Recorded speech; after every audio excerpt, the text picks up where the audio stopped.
முக்கியமா இந்த 2ஆம் பாகம் எடுப்பதற்கு கருவை எங்களுக்கு இன்றும் கொடுத்து கொண்டிருக்கும் அரசியலுக்கு நன்றி.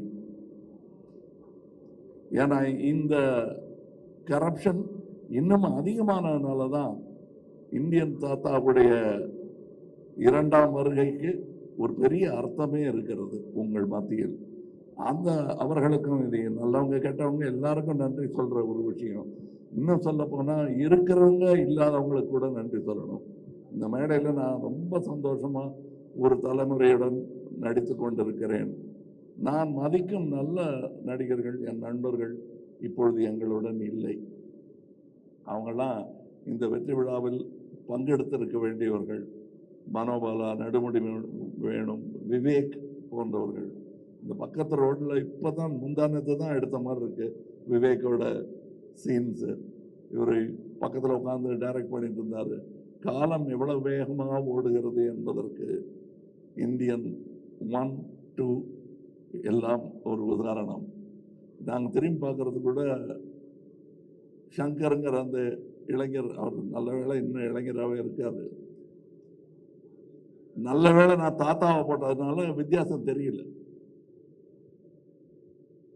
இன்னொரு முக்கியமான ஒரு இந்த மாதிரி மேடைகள்ல வழக்கமா 2 பேர் சண்டை போட்டுக்குவாங்க, மாற்று கருத்து இருக்கும்.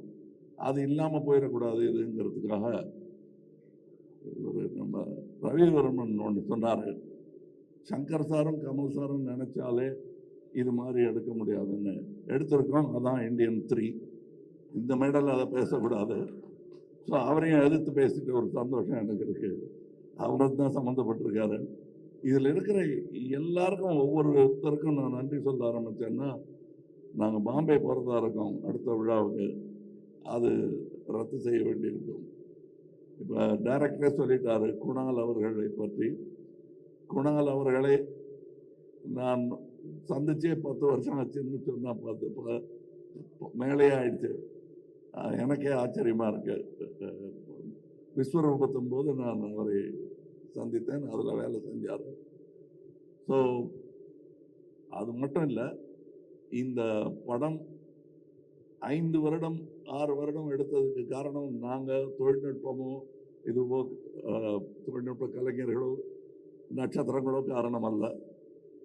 இயற்கை, கோவிட்லேருந்து விபத்துக்கள்லேருந்து பல விஷயங்கள் எங்களுக்கு இடையூறாக வந்தும் அதிலிருந்தெல்லாம் எங்களை மீட்டு தோளில் சுமந்து வந்த லைக்கா நிறுவனத்திற்கும் ரெட் ஜெயண்ட் நிறுவனத்திற்கும் என்றென்றும் இந்தியன் 2ம் 3யும் கடமைப்பட்டது.